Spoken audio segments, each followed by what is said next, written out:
Hey there, beautiful soul. How are you feeling? Okay, so today I wanted to answer a question that so many people ask. And sometimes I find myself asking it even though I know the answer. And actually, don't we all know the answers, but that's by the by. Sometimes we just can't see certain things, can't remember certain things. But this is a question that so many people are asking, and when I answer this question today, I'm going to tell you some truths and also kind of like open my heart and share some interesting things that have happened to me in the past and recently that will really shed some light on this particular topic. Okay, so people ask,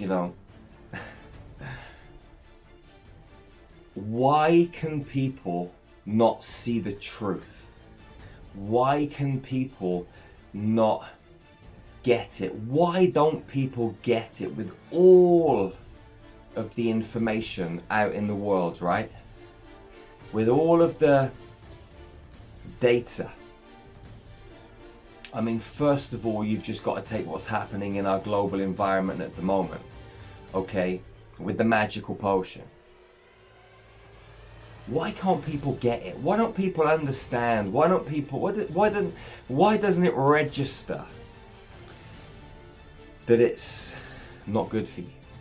That this is a whole different agenda taking place within our environment? Why is it that some people are so awake and they see through the bullshit? And why is it that some people think the bullshit is a bowl of oranges and bananas and a bottle of sparkling water, fresh strawberries and cream? I don't know. Why is it that people can't see the truth and sit there munching on the bullshit for breakfast, okay? Thinking that it's real, that it's something that it's not, that it's fresh fruit, that it's this or that, and it's everything that is beautiful for them. Why don't they understand? Why can't they see? Why is their experience different from other people's experience? There are some real fundamental key reasons for this, and I want to go into them. Why can't people see the truth in anything? Going back to those two incredible towers that seemed to disappear from New York. I mean, it's not funny, but you gotta laugh, baby. Now, I was around my mum's house, right? This is going back a few months before she got the magical potion. And I was sat there and I was sharing with her, and I've been trying to trigger my mum's consciousness to wake up for, I don't know, I'm 43 now. A long time. Probably since I came out, and I was completely rebellious from the start. But since I can consciously remember, I've been trying to wake her up. Okay? And over recent years, I've kind of I thought, fuck it. It's too much now. I can't be arsed with it. You are where you are. But then something comes along like the magical potion. You think, you know what? Let me give it another whirl. So I'm around there sharing. I'm not trying to convince her, but in a way, yeah, trying to convince her, okay, even though it's her path. But sometimes you go over and above what you should be doing, but that's on me. But I'm sharing with her, and I'm showing her videos of good solid doctors and people giving real solid advice and evidence, videos that you've all seen. And she's like, what, I reckon there's some truth in this, Jerry. I'm like, what? Yeah, maybe. So anyway, we had this deep conversation. It's like she's coming round, and I'm thinking to myself, there's no way she's going to get the magical potion. Anyway, I don't see her for a few weeks. I go back, I say, how you doing? She says, I've had the magical potion. I'm like, what? You've had the magical potion? You told me you weren't going to have it. She said, no, I didn't. I said, listen, the last time I was round here, we sat and we had a conversation in the dining room. I had my phone, I was showing you these videos, and we were talking. She was like, no, you didn't. Don't remember that. And I looked at her and I thought, this is just the depth of the programming. The programming runs so deep, and they can plant thoughts into your minds. They can, flick switches in your already programmed consciousness. They can delete things. They can add things. You got to remember, your brain is a biological computer, and mass consciousness can be influenced like this.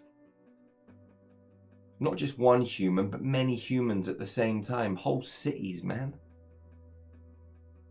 Maybe whole worlds.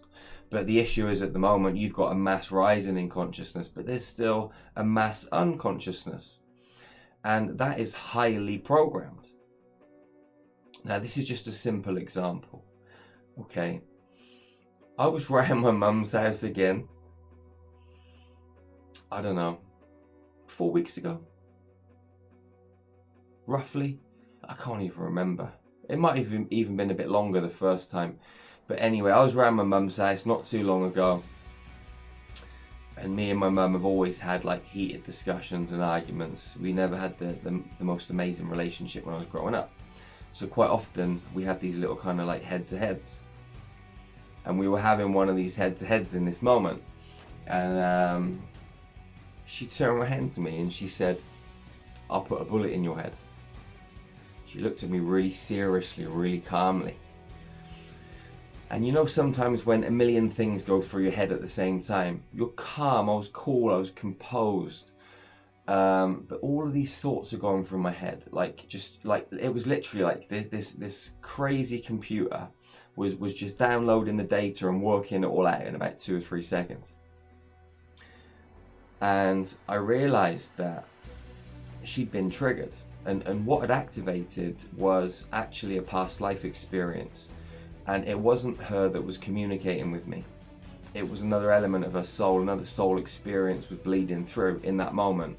Now, maybe that just rose to the surface, or maybe the game that we're playing in, maybe some beings that are controlling the game that we were playing in, pressed the button and got her to activate that kind of that element in the moment. Anyway, I thought to myself, I need to mirror this back to her, so what am I going to do? So I said, you know what? I'm going to go into the kitchen. I'm going to grab a kitchen knife. I'm going to come back in here and I'm going to slit your fucking throat. And I just looked at her straight in the eyes. And you might think that's a bit harsh, Jerry. But I had to mirror her. I had to help her see what she had just said. So I said that and she looked at me like horrified. As I would say, how could you say that? And then she said to me, what did you just say? Oh my God. She said, see, you're always like this, blah, blah, blah, blah, blah. And I said, what did you just say to me? And she had to think for a second. It was like she couldn't remember it. It was like she didn't even realize she'd said it. I said, you just told me that you were going to put a bullet in my head.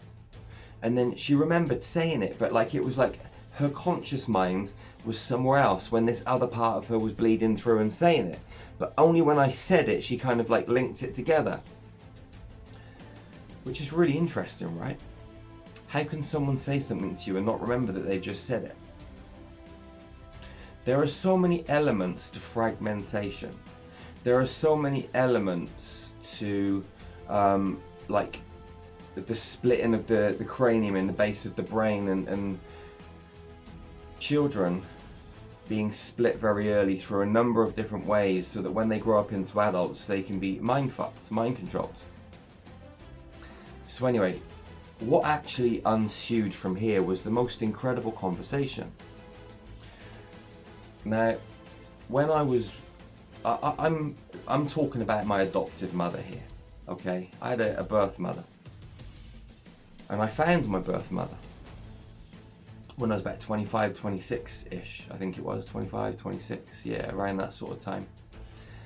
And anyway, we had we're in contact, okay? And we had a crazy whirlwind relationship to start with, me and my birth mother. That's a whole other story. Going back 4 or 5 years, I started to get a lot of recall about my kind of early childhood and birth and all this sort of stuff. And I realised something wasn't quite right. And I phoned up my real mum, and I said to my real mum, I said, listen, something happened. I want you to tell me about my birth, like in a lot of detail. And anyway, my mum had gone, she was from Birmingham, and she got a train from Birmingham to Cheltenham, and she told her parents she was going to college. Didn't tell them she was pregnant. So she goes down there, and she goes into some kind of like mum and baby's home, like for parents that are pregnant out of wedlock, because it was frowned upon back then. When it comes to the point where she's about to give birth, they take her to some place and lock her in a room, and she's left there crying and screaming for hours and hours. No one came in to see her. It was about 13 hours in total. No medication, no one came in, not once. Left in a room screaming in labour. Just before 3:50, that's when I came out at 3:50, which is an 8, which is a really, I was born on the 8th of March, Pisces. 8 is all the way through my life in every single capacity you could possibly imagine. And I was born at 3:50, which was an 8. And just before 3:50, 2 men in black masks came into the room, and a nurse in a mask. And no one said anything.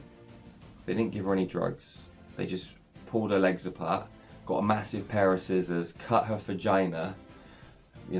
I can't imagine what that would be like. You're in labour, that's bad enough, and they just cut your vagina, like with a pair of scissors. That's fucked up.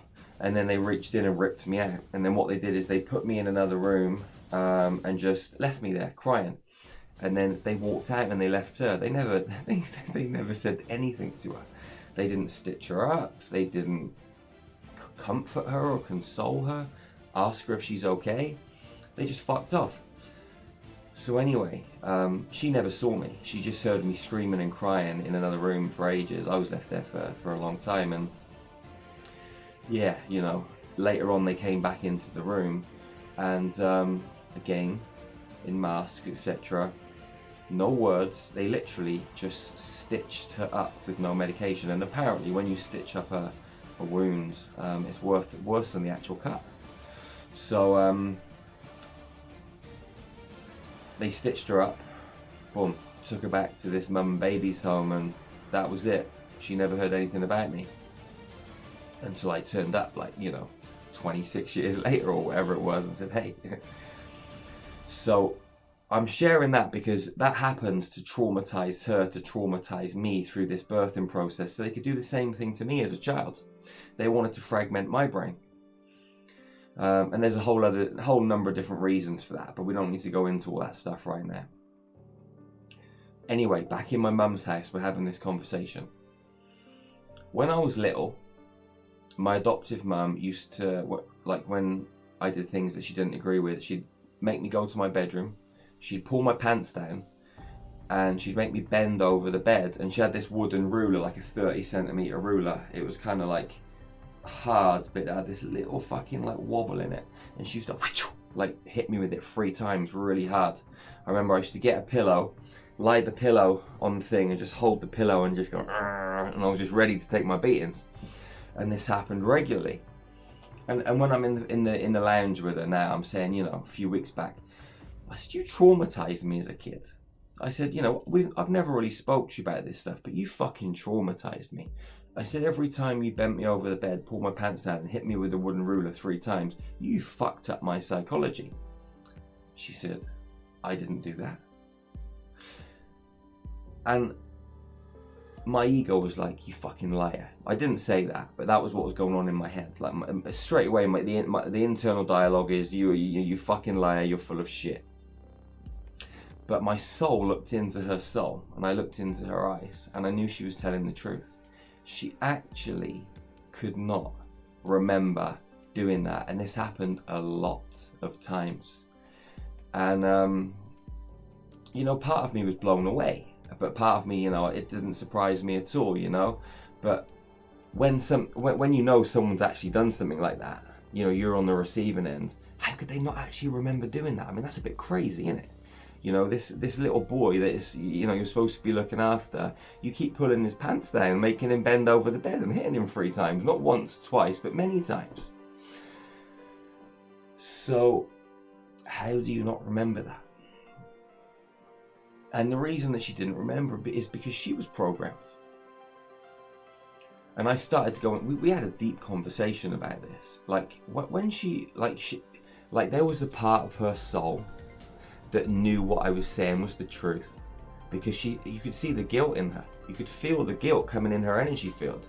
You know, like this energy in the room, you could feel it so strongly. And she was very apologetic, and she was like, if I've done that, I'm so sorry. Oh my God, how can I ever change it? Blah, blah, blah. And she actually meant it, you know? And we went into this deep conversation about, you know, extraterrestrials and other beings and, you know, mind control and all this sort of stuff. And, you know, I said to her, you know, it may have been that there were other beings working through your consciousness, or maybe programs within your own,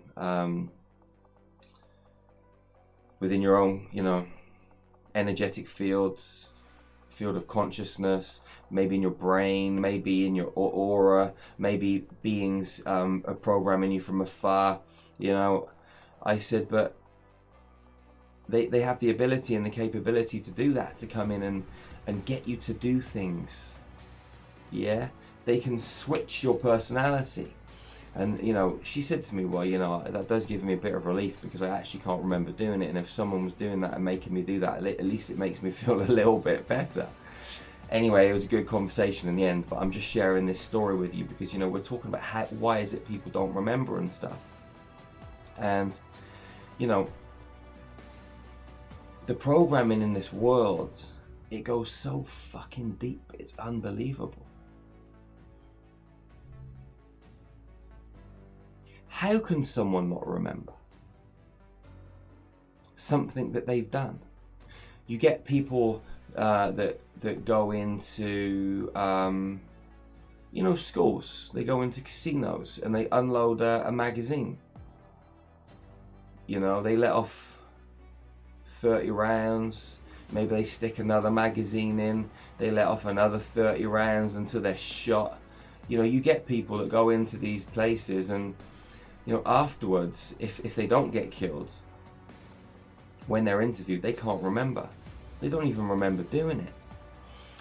You know, I work with a lot of satanic ritual abuse clients. I work with a lot of military mind control clients. I won't call them victims.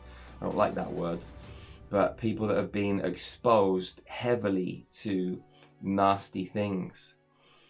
And, you know, when you're working with some of these people, they might have 4 or 5 different alters. They might have 10 or 11 different alters, like alternate personalities that are within their frame of, or their different frames of consciousness. And they kind of step to the front and speak and then retreat, and another one comes through. Sometimes they're having conversations in the background. And the human being at question has this whole internal world going on. And this is how they create assassins. You know, you can have an assassin altar, and when it's time, someone can either go and communicate with that assassin altar, say certain trigger words, you know, depending on how the coding's been laid into their consciousness, you know, through abuse and drugs and different things. I mean, the techniques that they use are completely horrific. But they lay a fabric, they input layers of code, like fabric, like tapestry, into the consciousness of whoever it is that they're trying to fuck up. And then these layers of code can be activated by certain symbols, certain words, certain phrases, etc., etc. So someone might go and see them. Someone might phone them up and say blah, blah, blah, and those 3 words or certain words like put together in a certain way that create a very specific sentence will activate that kind of assassin personality. It goes and grabs its AK, fucks off to the casino, unloads a magazine, and then straight away afterwards that alter can, boom, that personality can go back and, you know, the person is there like, what just happened? I've got a gun in my hand. Now that sounds crazy, right? That, you know, you're in your own body and something else can overtake you, and then all you realize is that you've got a gun and there's just loads of dead people on the floor or injured people or whatever. To not realize you did that, that goes to show the level of the programming and how good it is. And you got to realize, beautiful soul, we have a body, we have a brain. The body and the brain are a biological computer. And the computer has access to information. Now, the computer can be completely closed down and plugged into certain like hard drives, data streams, which are the programs within the person's consciousness that the programmers have downloaded. You can have other humans that are kind of much freer, and it's like they're exposed to the whole World Wide Web, the whole internet. They're not closed down, and there's Wi-Fi streaming in and out, you know, just the information in the space. Some people are half and half, like different percentages. Like we're living in a crazy world, man. And the only way that you're ever going to kind of like get control of your own consciousness is to realize that you're in a game and start playing it, and to start being still enough to see the cracks and the holes and the blemishes within the programming, because they're there. But when you're kind of rushing around real fast, it's real hard to see, man. It's real hard to see. So, you know, coming back to the original question, like, how is it that people can't see the truth? How is it that people, you know, don't know that the magic potion is bad for them? How is it that people can't see with all of these facilities going up around the planet? How is it that people can't see government contracts, you know, live on the internet for crematoriums, you know, next to some of these facilities, next to graveyards? There's contracts going out to build temporary human body storage facilities. Why the fuck do we need a load of human body temporary storage facilities, you know, around London, around Manchester and different places? Why do we need those? Where are all these dead bodies going to come from? I mean, this stuff's in plain sight. You know, the fact that there's so much information out there on the birth certificate, and, you know, us actually being, you know, controlled and being government property through serial numbers, through codes. You know, the fact that we pay tax. I mean, all of these crazy little things. People think that, you know, I know people that have this philosophy in psychology that, you know, let's try and earn more tax, because if we're earning more tax, it means we're earning more money. You know, I mean, what a crazy psychology. I get it. When you're in the system, I get why you'd have that goal. Don't get me wrong, okay? At the same time, paying 40% of your money that you earn every single month for every single year to a load of motherfuckers that go and spend it all on wars and, you know, putting it in their own pockets and having a lavish lifestyle. You know, you've got football players that have traded recently for literally millions and millions and millions and millions, when there's starving kids all over the planet, where there's homeless people. I mean, I don't, you know, I understand it. It looks, why don't people get it? Because they're programmed. They are a biological computer in full control of the system. And the system runs on an automated system through artificial intelligence. It's unreal.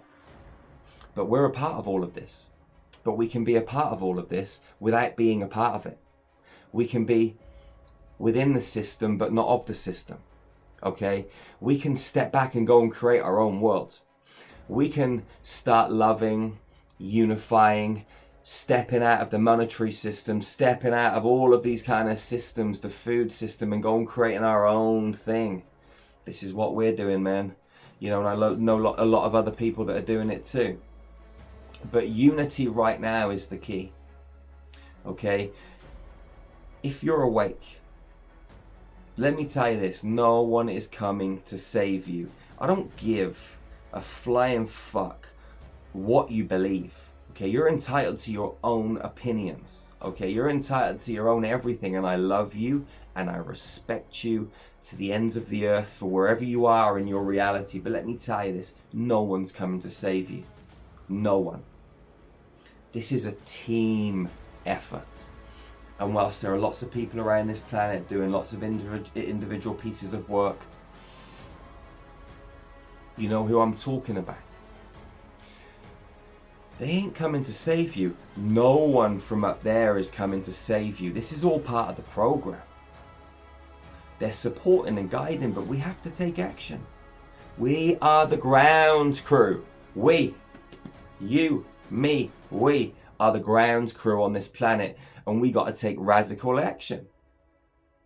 We got to start loving fiercely and ferociously. We got to start building our own communities. We got to start creating our own systems outside of the banking system. We've got to go back to exchange. Things are crumbling on the other side, you know. We're not organized enough. This is the problem. Part of the program is the Savior program. Part of the program is the Entitlement Program. So whilst we're sitting there thinking that we're going to be saved and that we're entitled, we're completely left in no man's land because we're entitled to nothing and no one's coming to save us. We got to get off our fucking asses and go and make it happen. And we do that by going into our heart and loving fiercely and ferociously. We do it by realizing that all of this system is crumbling and we need to find a new way. We can't wait for it to crumble. We got to make headway now. We got to plan and we got to prepare. Anyway, everybody knows where to find me. If you want to find me. Maybe you don't. Maybe this is the only time we'll ever connect. But we're making our plans. We're making our own preparation. Okay, we're building stuff and making things happen. You can be a part of that. You cannot be a part of that. You might do your own thing and maybe your community is going to work and trade with our community, different services and skills and products and stuff. That'd be awesome, man. But right now you got to do something. It doesn't matter wherever you're at. Don't tell me you haven't got any money. Don't tell me you haven't got any time. Because time and money don't give a flying fuck. I know I've used a lot of fucks in this video, but I don't give a fuck. The thing is, time and money don't care about you. Only you can care about you. You got to love yourself enough to make the time, to make the connections, to get off your butt and go and make stuff happen. Anyway, I love you, beautiful soul. At least you now know why not everybody gets it. And that was the purpose of this message. So, go out into this world. Love your sisters and your brothers. Hug them tightly. And never, ever, ever, ever, ever, ever be the first to let go. Love fiercely and ferociously. Go out and shine your light. And be like this fierce lion in the background. Unfuckwithable. Or a fierce lioness. Be the god and the goddess merged into one frequency. Masculine and feminine, unified in the center of your heart. I love you, beautiful soul. One love, one heart, one human family. Remember to check out our website, starmagichealing.com. Peace out, beautiful soul. I've had pain, chronic pain in my body, constant pain. I'd wake up feeling like I'd been beaten with a baseball bat from head to toe. My wrists and my ankles would be burning, fibromyalgia, ME, chronic fatigue, arthritis, you know, so many conditions. I could go on and on with the list. 50 years of chronic pain, 50 years of feeling lethargic and not having any energy. I'd even be so exhausted that I would fall asleep at work or be too tired to even open my mouth and talk, and it's all gone because of Star Magic. You know, I've walked this journey and I've dug deep and done the things that I need to do and got the help that I needed to get, and it's truly magical, and I've got so much gratitude to Star Magic for this. I truly have, and if I can do it, anybody can do it. So obviously the results that I got from Star Magic is something that I never expected in this lifetime. I'd sort of resigned to the fact that I was always going to be in pain, and to not only not be in pain but medication free is awesome. It inspired me so much. I've not only done level 1 facilitators course with Star Magic, I've also done facilitator course 2. So now I'm qualified and ready to start helping people, and I've already started that journey. And what's so rewarding is the results that I'm already getting with my clients.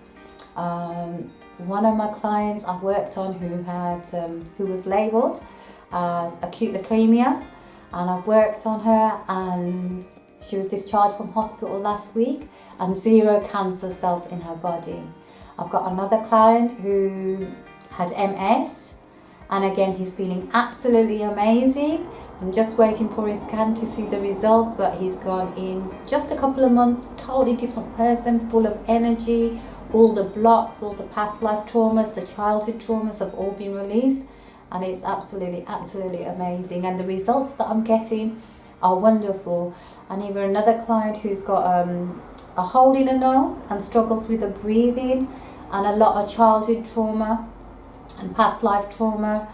The messages that I've got from her, she's walking on air, she's breathing a lot better, and just so much gratitude. And you know what's so rewarding? When you actually see these results and people are coming back to you and saying, Simi, this is what I got from your session. That is the most rewarding thing in the world. Because if you can help others, and knowing what I've been through and how I've suffered, if I can make one person smile and one person's pain reduce and even more go, you know what?